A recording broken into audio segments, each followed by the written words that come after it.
Okay, I'm back. Uh, I hope you enjoyed the video. It blew me away. Uh,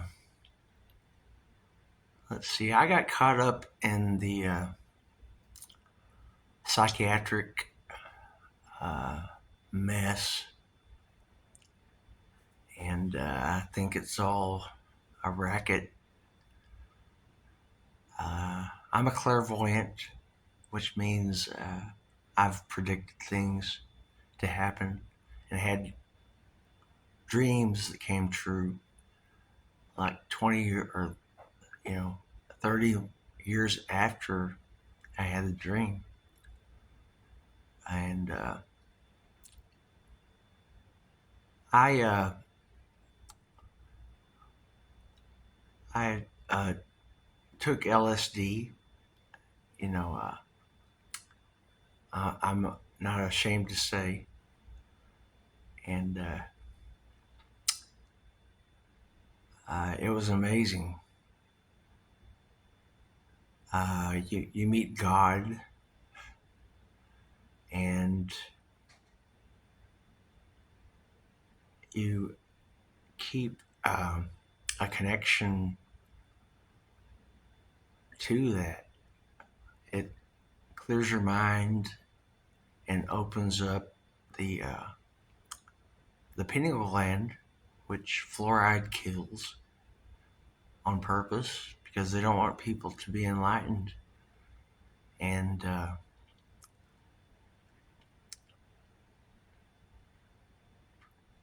I've always thought that the cure would be primitive cures, which telling how many thousands of years ago the medicine men and everybody would use hallucinogens to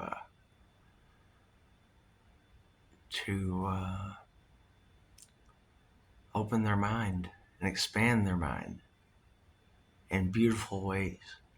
It's really a beautiful experience. It shouldn't be illegal. Robert F. Kennedy Jr. is probably going to open up the possibility of using uh, hallucinogens for cures. Uh, if you, the Psychiatric Institute, they kind of trap you. And I've seen spirits all my life since I was a kid. It's not a hallucination. No matter where I went, the spirits were with me, and I have a lot of stories about that, which is very cool. I'll probably talk to about it. And look, there's some popcorn, and it's very interesting. And I wanted to mention something about the authorities, law enforcement, and the fire department of Saginaw. Uh, I've had an open line of communication with them, and they've been kind enough to allow me to express myself. And I've never felt better in my life or freer. And they kind of get me. Captain Kirk wasn't a good guy. He got in a lot of trouble, drinking. And alcohol's the devil. That's why they call it spirits. And I I had a peyote experience. I went to San Antonio with a friend of mine, a Hispanic, Luis, and he wanted to go see his family in San Antonio. So before we embarked on our trip in my Toyota pickup, uh, we went and ate some huevos, eggs or something. It's like eggs with tomatoes.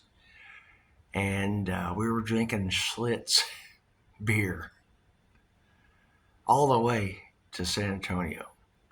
So we were feeling pretty good. Uh, I believe I saw, I got a lot of brushes with celebrities and stuff. And whenever we went to San Antonio, I believe that I saw Selena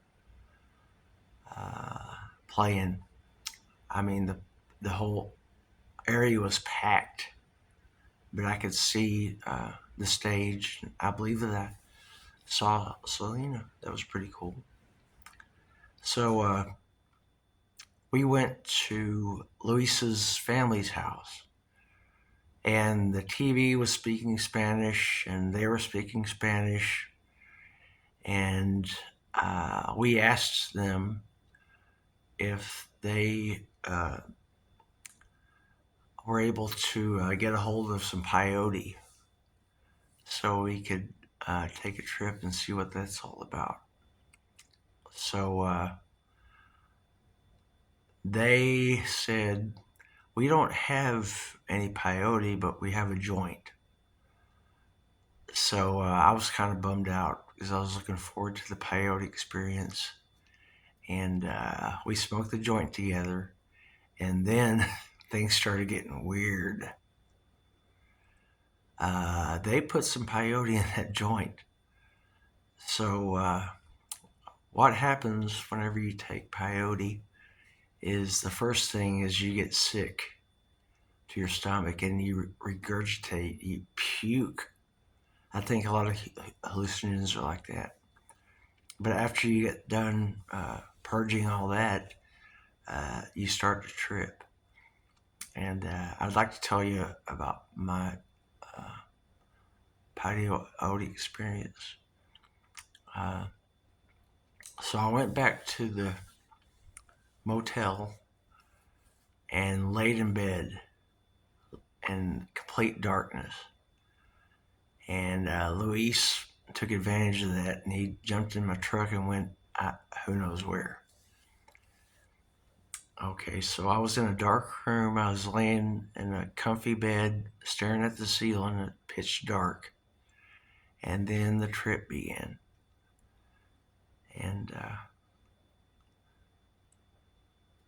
let's see.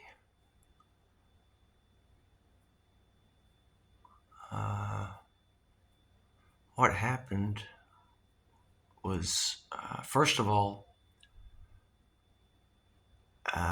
everything becomes a void.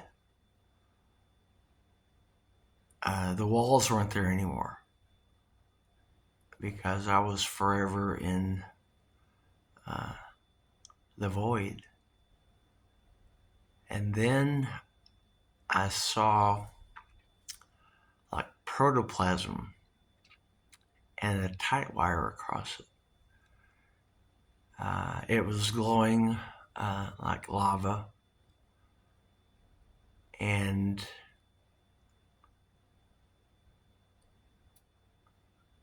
sorry for my facial tics and stuff or my pauses, but we'll get through this. Shit. 44. Okay. So I believe either me or Jim Morrison was walking across the tightrope. Spirit guides never look you in the eye.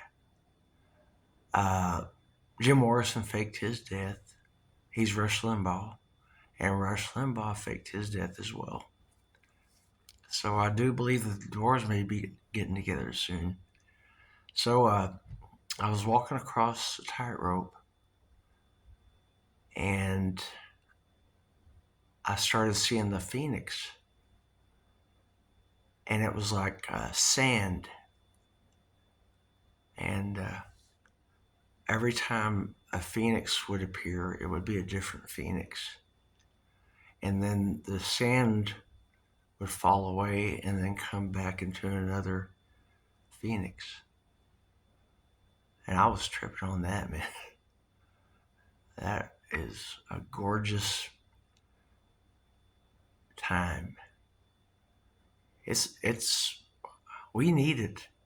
I do believe that we have a system, a mushroom system, and which is deprived of its benefits because everything's illegal. The law doesn't want people to think freely or uh, be to realize that they have access to that kind of stuff. So maybe in our near future, we'll uh, be able to trip and stuff, and groups, uh, drum circles. I had this idea about the law enforcement. Uh, my my grandfather was W.R. Matthews. His nickname was Cotton, and he's my spirit guide too. So he was in the police force, and he was also a constable. And my nephew Jake Montgomery, he was a Keller police officer. Now he's a Fort Worth police officer. So I've got relatives in the business, which enriches my respect for everybody that puts their life on the line for our freedom. And we owe them a lot of gratitude and no hate. Because if the shit goes down, you might want to have the authorities on your side. And I do believe they are. And the Saginaw Police Department and the fire department have been very kind to me. I went to the old. I'm going on a tangent. They closed the memorial, and I asked them if I could use it as a Buddhist temple. There was a gazebo there, and all the bricks were taken out of the sandbox. So we had a little Zen garden going, and I would raise the American flag every morning. I'd get some cookies to feed the birds. I'd go across the street to uh, the old memorial. I call it the sanctuary. And I would pick up all the trash and make it pristine like a Buddhist garden would be. And I'd get my rake and I'd make a Zen garden. And everybody was watching me like a hawk. But I like to uh, get everybody's attention. And like, what is he doing? And a couple of Karens called 911 on me, of course, because they had a problem with me being over there. I'm not a homeless person, but I dress like one. And my homeless friends are not homeless. They're off the grid, and they're the most real people ever. They get mistreated, and no matter where they go, they're trespassing. And but it's all good. So I emptied out the sand. I just want to tell you guys this from the Zen garden. I swept it, down to the concrete, and there's a big hole in the middle. But I got some sand. I went to Magnolia. That was my old stomping grounds where Captain Kirk wasn't always uh, a good influence because of the alcohol. But I think with all the hospitalization and stuff, I realized that the authorities give a damn about us. And I'm doing better now. I'm healthier. Uh, I'm close to my mom. I got me a badass bicycle, and bicycles are good for you. But anyway, I thought it would be cool. Maybe a march, a solidarity march from Saginaw through downtown, through the stockyards to the courthouse. And no shenanigans like pallets of bricks on the corner and, like Antifa or whatever, the troublemakers. And I do believe that we could march together. I've got a lot of people that are 70s minded. They're heroes for Malcolm X. Let's see. Heck, I drew a blank. Martin Luther King, Muhammad Ali. I got a lot of African American heroes. That's where my heart is. I do believe that we are the Hopi prophecy, that we embody the Native American soul, spirit, children of the sun, the sun people, the Hopi prophecy. And we will see. I'm not racist against anybody, but I call it the white devil. The wicked forces that squashed anything that was free, as far as poverty-stricken people in the Little Mexico and the black community, master race. And so my idea would be that maybe possibly the police could have a contained environment together and smoke some weed. Maybe pass around a bong or something. And then, maybe a lot of you do smoke weed, but if you get that experience and stuff, you'll have a better idea of what it's all about. If people were able to smoke pot at home, they would just have fun at home. They wouldn't get out and go across town and drink too many margaritas and then get pulled over on the way back. Lots of money getting pulled over. They pretty much hijack your revenue, and it goes to buying weaponry, a small army, sometimes used against us that we pay for.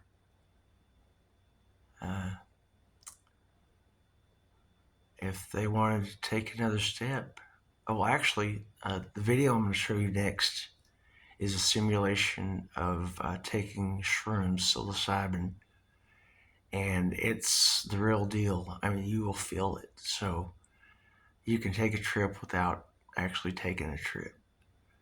So I think what I'm going to do now is I'm going to shut up and sign off, then sign back on with the mushroom trip. I believe it's about 7 minutes 45 seconds. So I'm going to sign off. I don't want to run out of time here. So I'll see you in a second.